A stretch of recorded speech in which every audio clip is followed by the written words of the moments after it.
You're Stephen Benito. Mr. Benito, you're charged with unlawful carrying of a weapon. You're facing up to a year in jail and/or a $4,000. We'll pause for a second. This is not just a minor traffic ticket. Unlawful carrying of a weapon in Texas can be a game changer for someone only 17. What do you think, he's the judge being tough here to scare him straight? Or is this just standard procedure for such a serious charge? Drop your thoughts below. Fine, we are going to do probable cause. You have the right to remain silent. Anything you say can or will be used against you. You have the right to have an attorney present. If you cannot afford one, one will be appointed to you, sir. On 4/29/2024 in Harris County, Texas, officers observed a vehicle run a red light and they attempted a traffic stop. The vehicle evaded for 0.59 miles, speeding 63 miles per hour in a 30-mile-per-hour zone before crashing into a tree. The driver detained the defendant got detained and was sent to Woodland Memorial Hermann Hospital for his injuries. Officers recovered a bag from the vehicle containing a firearm. So he ran a red light, they attempted a traffic stop, he evaded for 0.59 miles, and then they found a firearm on him. Where was it?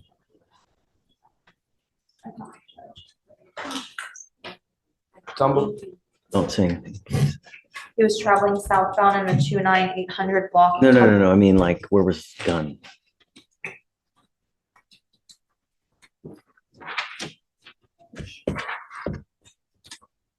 I guess, yeah. No, it's a accompanying felony. Mr. Benito, I'm going to find that the probable cause is I'm going to find probable cause to go forward with the case. How old are you, sir? He was inside the center console. You're 17. What do you do for a living, sir? Not work. Are you in high school? Online school. Online school. What does that mean? Yeah, I'm enrolled in online school. Okay, I'm sending you for a drug test. And I don't want you to smoke weed. I don't want you to use the alcohol. I don't want you to have any weapons. Do you understand? Do you have a Texas driver license? You're not allowed to drive. You will be signing a promise with. You can feel the judge trying to parent this kid from the bench. This is rare. Judges don't often give speeches like this in open court. Do you think words like this can actually change a young defendant's path, or is the system too rigid for pep talks to matter? Comment bilo? With me today, Mr. Benito, I want you to understand that I take it extremely serious. You are only 17 and you're starting your life out now. You have an open third-degree felony, you're looking at up to 10 years in prison. This is not a good way to start life, man. Really. You have your whole life ahead of you, and I'm going to tell you, you end up in prison, it's a veritable nightmare. We're going to do everything in our power to make sure that you go on the up and up. I want you to stay in school. That's also a condition of your bond. Do you understand? I don't want you out in the middle of the night. I'm giving you a curfew as well. I'll give you a lawyer today, but we're going to work hard and fast to make sure that you go on the up and up. You understand? No more weapons and no driving. Who are you here with today? How'd you get here?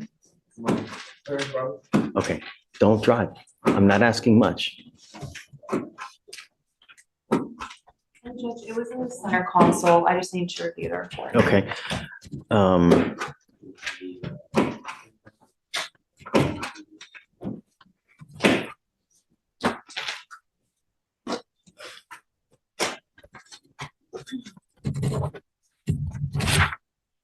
This is an affidavit. This is a promise that you're going to make to me. And if I find that you drive, and I'm telling you, I don't care what your reason is, I can have a contempt hearing. You can be facing up to 6 months in jail and a $500 fine every time you drive. The problem with driving without insurance, Mr. Benito, is that if you get into an accident, and let's say you kill someone in that accident, who do you think they're going to come after? Right. No, not after you. They're going to come after the deep pockets, which are probably mom and pop. You don't want that to happen. You understand? Come on. So let's send him for a drug test. We'll have him come back, appoint a lawyer now, and then we'll, get with the lawyer to see how we go forward with.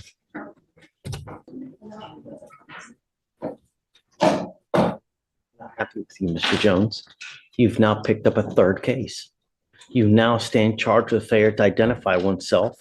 You're facing up to 6 months in jail and/or a $2,000 fine. We're going to do probable cause. You have the right to remain silent.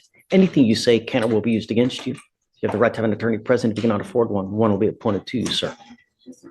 On December 5th, 2024, officer initiated a traffic stop on defendant's vehicle for failure to display a front plate while he was driving in the 5900 block of Mercer Street in Harris County, Texas. Officer made contact with the occupants and detected an odor of marijuana emitting from the driver's side window.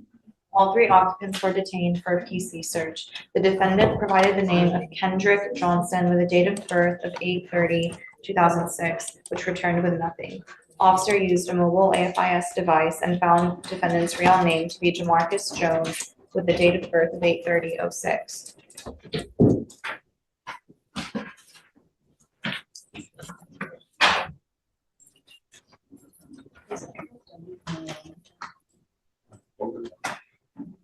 I ordered you as a condition of your bond, and you promised me when you got here last time that you would not drive. Stop. Did you say that he was a driver here? Stop. Don't say anything. I don't want you, don't. You have the right to remain silent. Exercise that right. I was under the impression, Rosette, that he's driving here. Is he not? There were three occupants in the car, Judge. I'm trying to see if they clarified.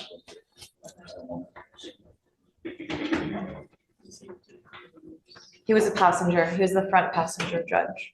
Okay, so tell me, let's do a deeper dive. Sorry? Let's do a deeper dive. So they pull him over. He's the passenger. There was an odor of marijuana detected. So what happened next? So they detained all three occupants for Okay. a probable cause search. All The right. driver was identified by his driver's license, and the front seat passenger, which is the defendant, provided the name of Kendrick Johnson.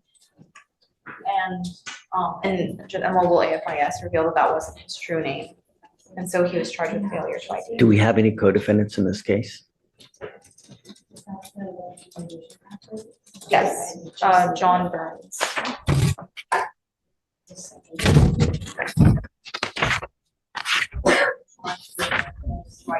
Okay. So what's the cause number on that?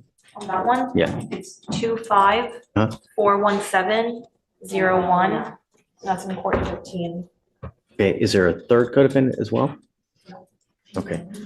Mr. Jones, I'm glad that you're not driving. Regardless, you've picked up a new case. I don't know what we're going to do, but normally when you pick up a new case while you're on bond, we revoke the bond on the old case. So, I mean, it goes with you. I'm going to appoint your lawyer today. We'll figure out how we go forward. But for now, I'm going to take you in.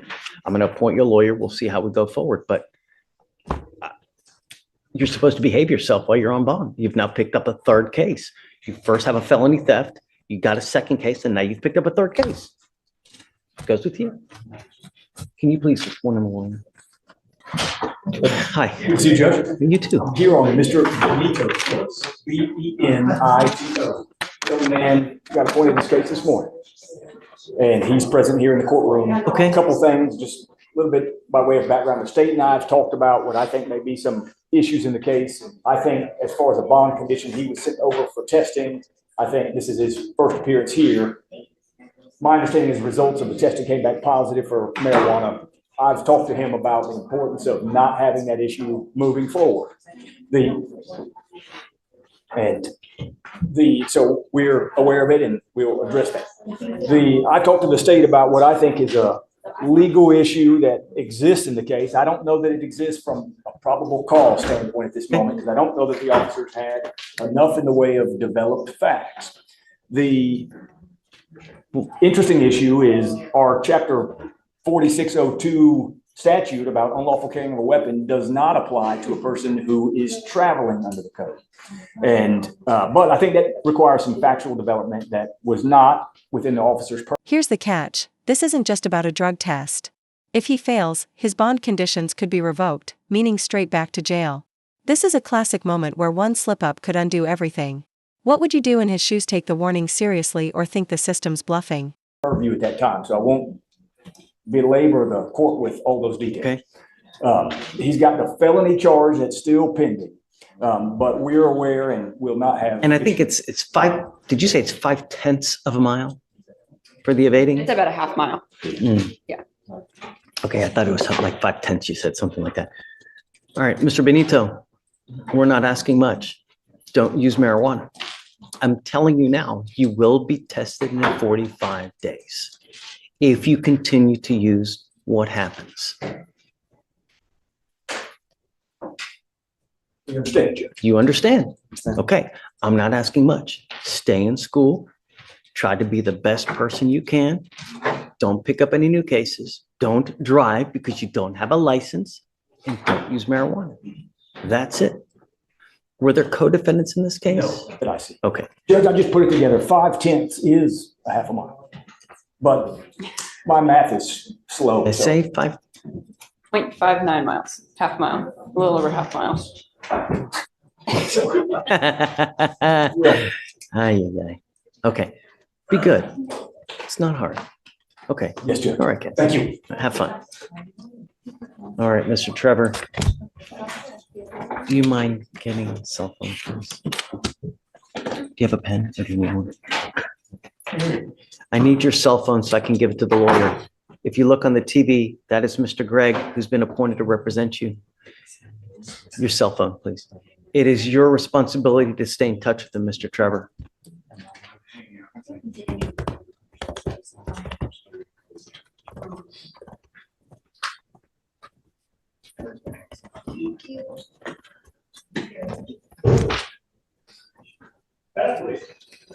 Thank you so much.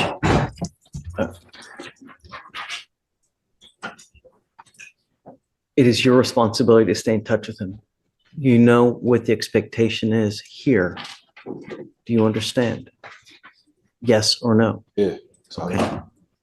I'm not asking for much. I want you to be the best person that you can be. Believe it or not, we want to help you. We want to make sure that you amount to something in this life, not just do something. Do better. Be better. If he tells me he can't get a hold of you, if you pick up a new case, you violate conditions, I'm going to revoke the bond. It's very possible you will not get any more PR bonds. Do you understand? You got out of jail because you were given a free bond. But for those who are dangerous and for those who continue to violate laws, they usually do not continue to get PR bonds. I want you to know that. And I want you to know that we're going to protect our city at all costs. So what we'll do now is, have we had him sign a reset yet, Victoria?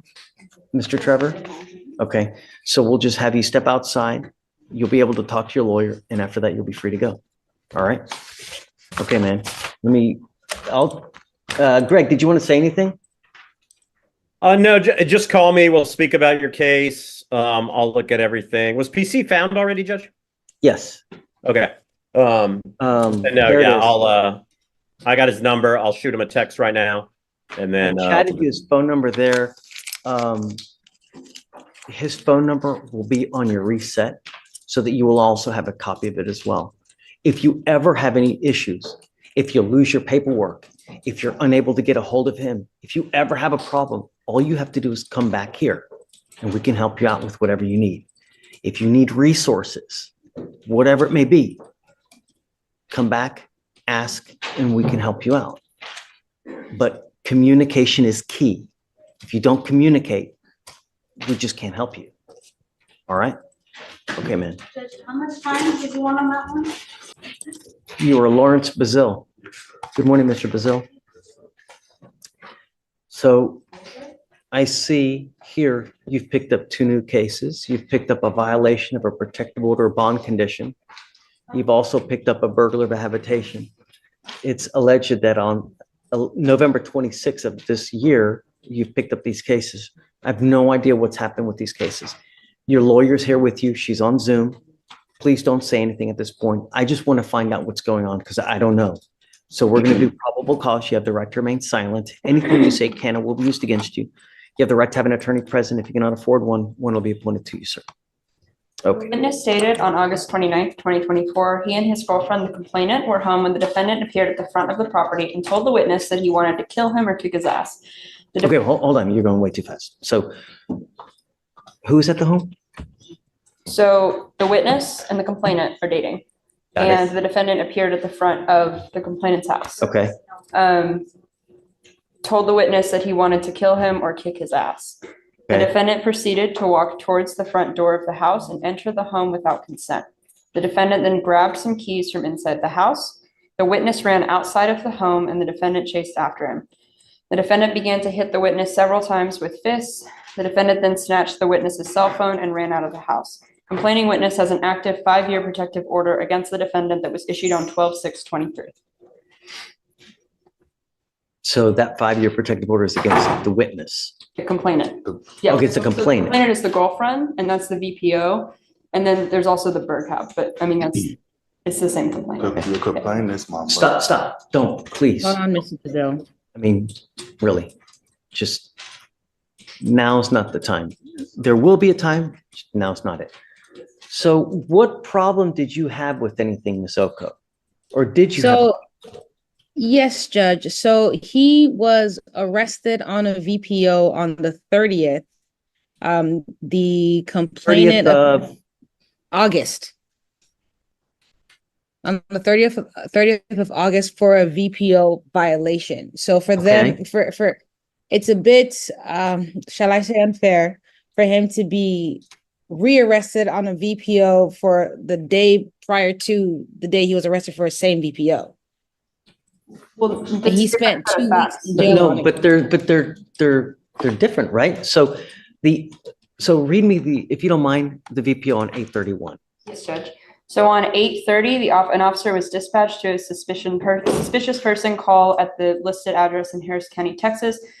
The complaining witness had an active protective order stating the defendant could not be within 200 feet of her residence. On that day, defendant was walking on the sidewalk in front of her house, which is less than 50 feet away from the residence in Harris County, Texas. The complainant had a picture of the defendant on the sidewalk across the street from her residence within the 50 feet. Listen to the protective order. So, and that was on August 31st. 30th. This new case that we have here now, this is from November. It was filed in November, but it occurred on the 29th. So it's just okay, a late hold on. filing. That's kind of the confusion. I see. And on the 30th, Judge, the complainant actually went up to the Okay, police so station. here's the, I don't understand what really, I mean, okay, so here's what it looks like. The first VPO that we have here